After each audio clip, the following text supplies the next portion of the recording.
అదరకొట్టే కారం రంగు రుచి ఆచి కారం పొడి.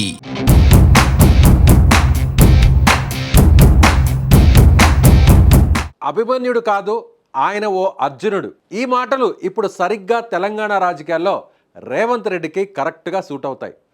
వీరుడైనప్పటికీ ప్రత్యర్థులు పన్నిన పద్మ వ్యూహాన్ని ఛేదించలేక వీరమరణం పొందిన అభిమన్యుడి గురించి మనకు తెలుసు.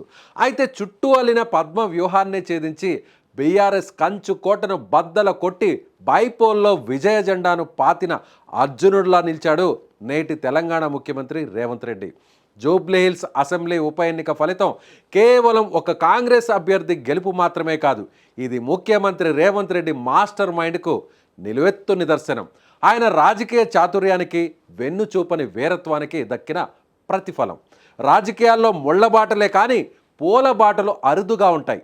అలాంటి ముళ్లబాటలను సైతం తన వ్యూహాలతో విజయ తీరాలకు చేర్చే విజయ మార్గంగా మలుచుకునే అభినవ రాజకీయ చాణక్యుడే రేవంత్ రెడ్డి.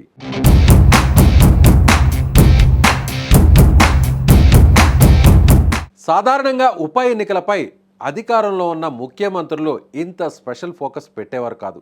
కానీ రేవంత్ రెడ్డి మాత్రం జూబ్లీహిల్స్ బైపోల్ను ఒక ప్రతిష్టాత్మక లక్ష్యంగా తీసుకున్నారు. దీంతో ప్రత్యర్థులు అంతా కలిసి రేవంత్ రెడ్డి చుట్టూ ఒక పద్మ వ్యూహం పన్నారు. ఆయన శక్తిని, ఆయనకున్న ప్రజల మద్దతును పరీక్షించాలని ప్రయత్నించారు. కానీ రేవంత్ రెడ్డి వారి వ్యూహాలను ముందుగానే పసిగట్టారు. అన్నింటినీ ఛేదించి తిరుగులేని విజయాన్ని సాధించారు. తాను అనుకుంటే ఏదైనా సాధించగలను అని మరోసారి చాటి చెప్పారు. జూబ్లీహిల్స్ ఉప ఎన్నికలో కాంగ్రెస్ అభ్యర్థి నవీన్ యాదవ్ సాధించిన అద్భుత విజయం వెనక ముఖ్యమంత్రి రేవంత్ రెడ్డి అలుపెరగని శ్రమ, చాకచక్యమైన వ్యూహరచన స్పష్టంగా కనిపిస్తోంది. ఈ గెలుపును కేవలం అభ్యర్థి విజయం అనడం కంటే ముఖ్యమంత్రి తన పట్టును, ప్రభావాన్ని నిరూపించుకున్న సందర్భం అని చెప్పడం కరెక్ట్.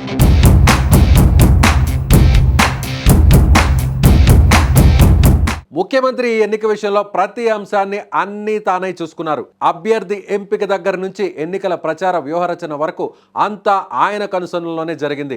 రేవంత్ రెడ్డి ఏకంగా 4 రోజుల పాటు జూబ్లీహిల్స్ నియోజకవర్గంలో మకాం వేశారు.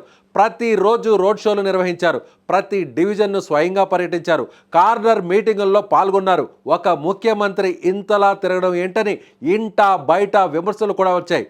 కానీ ఆయన ఆ విమర్శలను అస్సలు పట్టించుకోలేదు. రేవంత్ రెడ్డి తీసుకున్న కీలక నిర్ణయాలు ఓటర్లలో కాంగ్రెస్ ప్రభుత్వంపై నమ్మకాన్ని పెంచాయి. ముఖ్యమంత్రి ఉప ఎన్నికలకు ముందే నోటిఫికేషన్కు ముందుగానే నియోజకవర్గ అభివృద్ధి కోసం ఏకంగా 150 కోట్ల రూపాయల నిధులను విడుదల చేశారు. కొన్ని చోట్ల వాటి పనులను కూడా ప్రారంభించారు. ఇవి ఓటర్లను కాంగ్రెస్ వైపు మొగ్గేలా చేశాయి. పార్టీ అభ్యర్థి ఎంపికలో అనేక పేర్లు తెర మీదకు వచ్చినా స్థానికుడైన నవీన్ యాదవ్ను రేవంత్ రెడ్డి తమ పార్టీ అభ్యర్థిగా నవీన్ ఎంపిక తర్వాత వారి కుటుంబంపై, నవీన్పై పలు విమర్శలతో ప్రత్యర్థి పార్టీలు టార్గెట్ చేశాయి.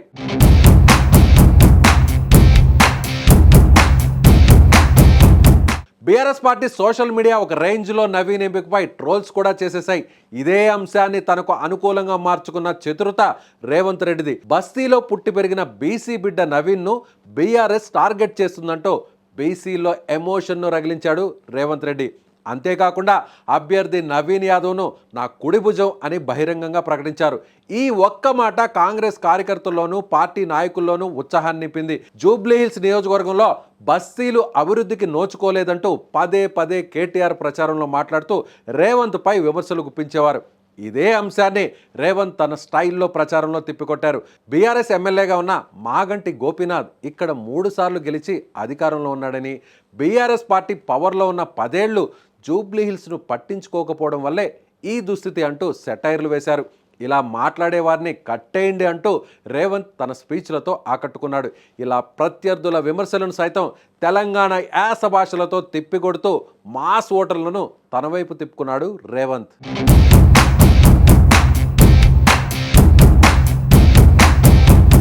సరిగ్గా పోలింగ్కు వారం ముందు సర్వేలన్నీ కాంగ్రెస్కు వ్యతిరేకంగా రావడంతో కాంగ్రెస్ పని అయిపోయిందని అందరూ భావించారు. ఇక్కడే రేవంత్ మరోసారి తన రాజకీయ ఔన్నత్యాన్ని ప్రదర్శించారు. సర్వేలు ఓటర్ల తీర్పును ఏమాత్రం మార్చలేవని అంటూనే మరోవైపు ఎన్నికల ప్రచారంలో దూకుడును ప్రదర్శించారు. నియోజకవర్గంలోని గల్లీ గల్లీ తిరుగుతూ ఓటర్లలో నమ్మకాన్ని పెంచారు. తన ఎమ్మెల్యేలతో మంత్రులతో పోలింగ్ మేనేజ్మెంట్ను అద్భుతంగా ప్లాన్ చేశారు. వీటన్నిటితో పాటు రేవంత్ దూకుడు ఎన్నికల హామీలు మెజారిటీని పెంచడానికి కీలకంగా మారాయి. అలాగే ఎన్టీఆర్ అభిమానులను కమ్మ సామాజిక వర్గాన్ని తమ వైపు తిప్పుకునేందుకు అమీర్పేట్లో సీనియర్ ఎన్టీఆర్ విగ్రహం ఏర్పాటు చేస్తామని హామీ కూడా ఇచ్చారు. ఇలా రేవంత్ రెడ్డి ఒక్కో అంశాన్ని చాలా వ్యూహాత్మకంగా పూర్తి చేసుకుంటూ వెళ్లారు. ప్రత్యర్థులు పన్నిన పద్మ వ్యూహాన్ని ఛేదించడానికి ఆయనకు ఈ వ్యూహాలే ఆయుధాలుగా మారిపోయాయి. ఈ మొత్తం వ్యవహారం చూస్తే రేవంత్ రెడ్డి తాను తలుచుకుంటే ఏదైనా చేయగలడు అని నిరూపించుకున్నట్టుగా కనిపిస్తోంది. నవీన్ యాదవ్ విజయం వెనక ఉన్న ముఖ్యమంత్రి మాస్టర్ ప్లాన్ రాజకీయ విశ్లేషకులను సైతం ఆశ్చర్యపరుస్తోంది.